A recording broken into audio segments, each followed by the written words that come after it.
UCLA uses a hand signal strong here. Probably just the play call is strong. Some clever action on 21 or pistol action. The play starts off with a pass or a ball screen on the wing and then a hand back to the point guard.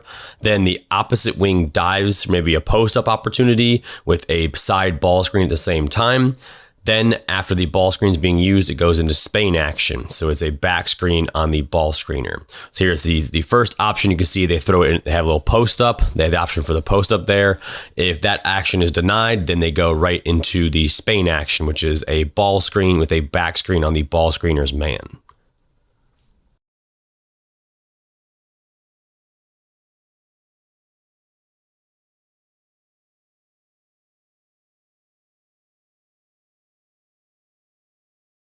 Wyoming used a clever counter out of 21 action. They faked the handoff and then set up this throwback after a timeout against Indiana. The play starts off what it looks like almost like the pistol pass ahead, but ends up the point guard keeping it. Then the player who comes off this fake handoff into this sort of double screen is going to come off for a three. So you see the player on the wing is going to curl inside. The player who came initially off of that is going to come off a throwback screen. Good action set up for a shooter. This is similar to what the Phoenix Suns would run a lot for Devin Booker in the NBA playoffs and after timeouts.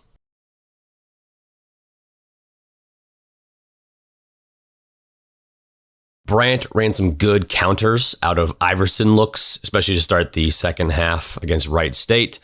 You see them set up this lob really well. After the initial Iverson cut over the top, the player who receiving the lob is going to set a ball screen and then sort of pick and pop. I love here how he flashes and shows his hands like he's going to get the ball, freezes the defense, and then the back screen is set up nicely for the lob.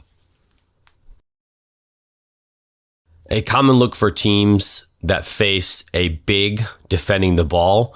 Some NCAA teams will prefer to put the big guarding the inbounder and then sort of switch 1 through 4 off of that to put a lot of pressure, or in a zone up situation where the team plays like a 2-3 zone or has the big who would be the next player guarding the ball. So you see as the ball gets inbounded here from St. Mary's with the big on the ball, they lift up and then look right back to the inbounder and go a little isolation. So basically creates an offensive advantage in ISO one-on-one attacking a big. Similar action when Auburn would play a big on the inbounder, Jacksonville State would inbound it and then have an isolation versus the 5. So this is for like a very specific example where if a big is guarding the inbounder and baseline of bounds, teams will typically look to inbound it, lift up, and then throw it right back for like a corner ISO or attack and drive.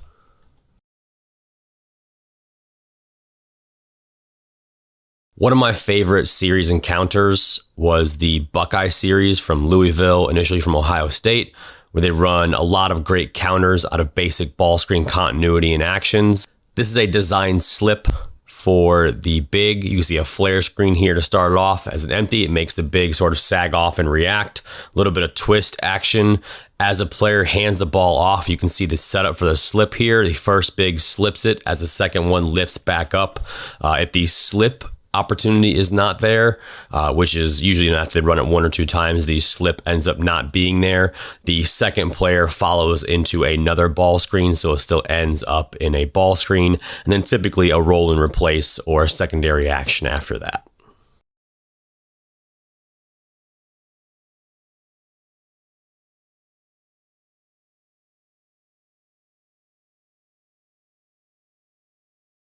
Indiana uses chin action to get a post touch, looking for a possible quick hitter, but mainly just a post up with a little bit of twirl action, as I would call it. They run the basic chin action with the player coming off of the back screen being the player who sets the screen, so a handoff with an exchange. And then on the reversal, the first initial back screen here from the player in the middle who they want to get posted up. A little bit of twirl action with that player coming off and setting another back screen right for that little post up. Possible quick hitter, but using a guard at a good angle, get a deep post touch. Miami Hurricanes ran a lot of 5 out, but especially delay action where they hit a player in the middle of the floor and then get to a second or third side. My favorite action was they would go in 5-out from a pin down into a handoff, which is normal like Chicago action, then have that player come right back off, flip it to the point guard, and then go square cut and leave a driving lane open. So get a little downhill drive, keep the 5-out spacing. Possibly the best play of the tournament comes from Arizona, where they run a little elevator decoy into a back door after a timeout down 3 against TCU. So you see this is set up basically by a quick screen down and then a pass. The point guard then cuts through and comes off a elevator screen as just straight decoy action, emptying out one side of the floor. That leaves space for the backdoor cut. A quick hitter from Wyoming, looking like a double drag in transition and then ending in a flare screen. I can't tell if this is a read or this is a design play, but it looked like it was designed for the flare action against Indiana late. You see the player setting up for a like double drag. This would be like an Oklahoma situation where the first player would receive a rescreen, but here the point guard intentionally rejects it and then it ends up in a flare screen for that first player for a 3. This is definitely a design backdoor play from Wright State. Starts off in like almost shuffle action or like out of the Beeline Chin series, the screener stuff. A little bit of hook. The big keeps it. And on the reversal here, it looks like a setup for maybe a little slice screen. Dribble at the corner. Paint is empty. Great setup for the backdoor. New Mexico State runs what is a common Bill Self after timeout play, where they call a pressure double out of their pressure series. They run this out of like a horns elevator set. It starts off almost like a stack where the player gets freed up with a screen, look for a quick back door. The opposite big then sets a flare screen for the point guard. Then the wing who dove opposite then comes off through the elevator doors. Lots of action, pretty tough to guard, and a good setup. At the end of quarters, Duke went to this horn slip set after a timeout that got them basically open layups. You see it starts off in like a horns, both players the elbows and corners. The ball side corner then sprints through the elevator, allowing the slip to be open because of the aggressive scheme on the pin downs that teams typically play. So as Griffin comes off it here, you can see now 2 players run out on Griffin, blown switch, Banchero gets a layup. Another action here as against Texas Tech, same thing. Now they just slip Banchero into the post for a post up. This is probably my favorite set of the tournament coming from St. Mary's. They run this weave Spain action out of horns. Pretty complicated and also kind of sneaky and crafty how they set it up, and they were able to create a lot of advantages against Indiana, especially running this action. You see it starts off in horns with a ball screen and a pick and pop, then a dribble right back at the point guard, a handoff on the side, and then dribble at that wing. The opposite wing now becomes the back screener in the Spain action. So a handoff to that point guard cutting through, then a back screen for the ball screener's man with the player who cut through on the wing.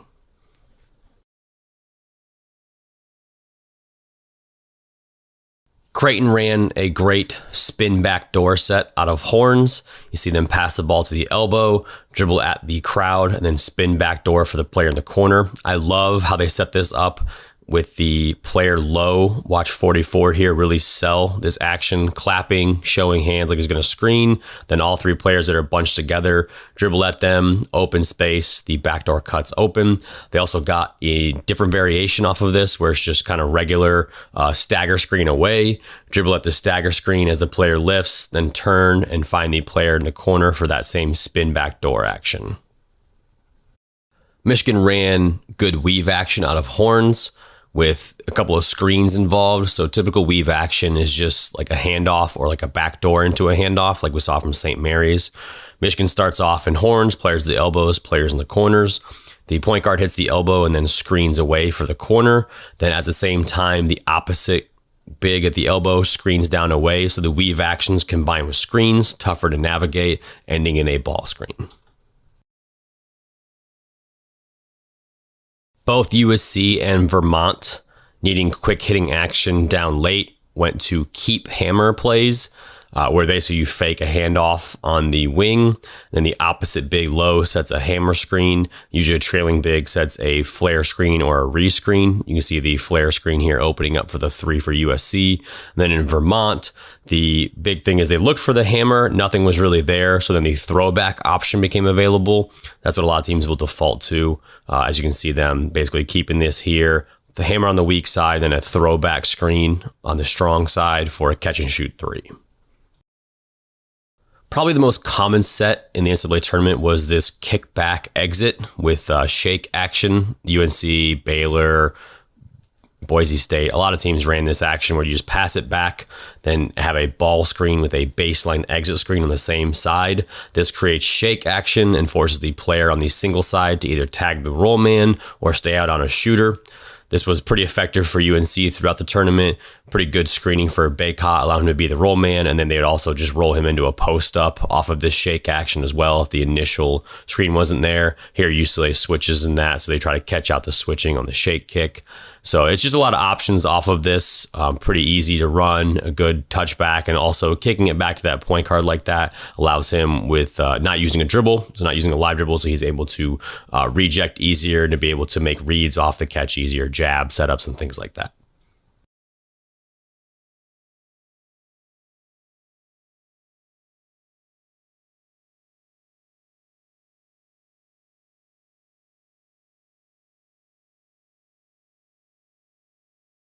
Villanova prefers to play out of their motion. One of the things that they do is like to swing the ball and get ball reversals side to side. They set this up with Miami action or handoff into a ball screen.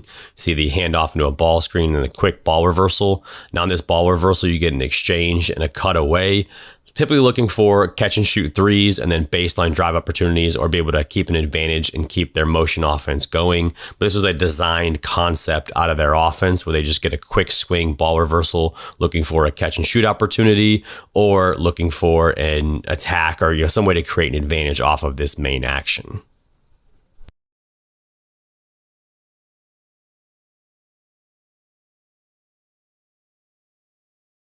Another good set and often run by UNC throughout this tournament is Rams Spain, where they set a down screen for the big, and then that player sets a back screen. This down screen gets the big sagging off just a little bit out of position, and then the back screen on the big creates that confusion in Spain action. UNC ran this a lot, created a lot of good looks. It's tough action to guard if you've got a good shooter who can pick and pop. Michigan State ran good action out of what sets up almost like a diamond setup for a shooter, what I call rescreen action or Ricky. So it's Ricky dribble, where the player comes off of that initial screen like a flare, and then it's a rescreen, so Ricky, and then a flip back to the point guard with a step up ball screen directly after it. So the dribble action is the handoff into the ball screen. And then they run a great counter off of it where it's a throwback, takes advantage of Duke's drop coverage. So here's the rescreen and then a hand back to the point guard, and then they go right into a throwback.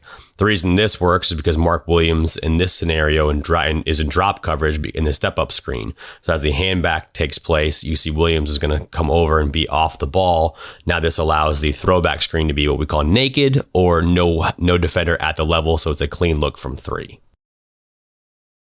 Bill Self in Kansas ran an absolutely gorgeous set with decoy action that I did not expect coming, but when they needed a bucket the most in the national championship game, making their run, you can see them run this snap action or a throwback instead of a ball screen to the wing. And this is all fake and set up to be a designed ISO with a throwback. So McCormick is setting the throwback screen here as his man sags off in the paint, ends up getting 3 free throws out of it. Incredible action, and that decoy action to hit the throwback is just honestly brilliant. While Iowa is a motion-heavy team, when it gets late in the shot clock or later in games, they will go to a couple of their key sets. This is their spin punch set, where they set up a fake high ball screen. Keegan Murray seals his man low, and on this spin, gets deep post position with a weak side pin down, so it takes some of the help away, allows for an easier post opportunity. One of the more complex plays was actually a set stolen from initially I saw from Creighton a couple years ago, where they set this basically screen-to-screener throwback set from Arizona after a timeout. You see them starting off in stagger action with the player come the corner, curling on the inside, and then the player coming off and then handing it back into the step-up screen, then a back screen from the player who initially came off the corner, and then a down screen, so a throwback action, screen to screen or throwback. Initially saw this from Creighton, and then it trickled into the NBA for the Mavs and the Nuggets in the playoffs. And just overall, just an incredible set, really clever and great design and action throughout this.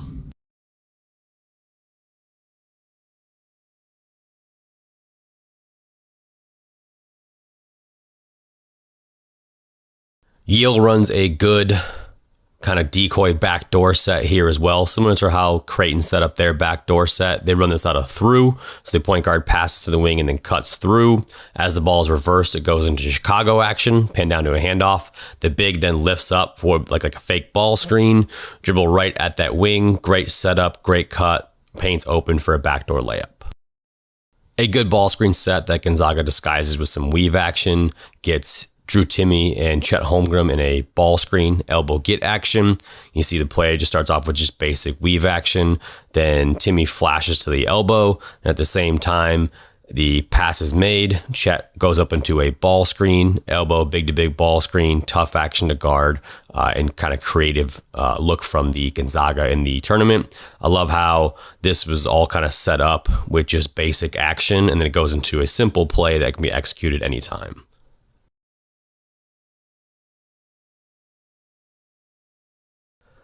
A lot of teams ran this zipper Miami shallow action, where Kansas has run this a lot the past few years. Of course, my good friend Jordan Sperber talks about this all the time as the most aesthetically pleasing play in college basketball. See, it comes off the zipper screen, then a little handoff, so Miami, and then a ball screen. And instead of Spain action, it's a shallow cut from the point guard cutting through. Creates a little bit of a different look and a different test for the defense to how they're going to actually defend that action, because it's not a ball screen. So is the big going to drop? Is the guard going to go through? Is he going to stay attached? It just adds a little bit more wrinkles to the defense and how they're actually defending each action. Nate Oates loves to get creative with some of his sets. Here he uses a common NBA concept, especially for like Chris Paul and the Clippers, if you think about that, where he posts up a guard and then has the big set a logo ball screen. So it starts off with a zipper, a post entry to the guard, and then the big up top goes and sets a deep post screen called a logo ball screen. In the NBA, there was logos at one time in these spots on the floor, so they call that a logo ball screen. Pretty creative action, something that college teams definitely don't see a lot of. But Chris Paul and Blake Griffin ran this a ton for the Clippers, and you'll see some clips where they actually see like the logo on the actual court.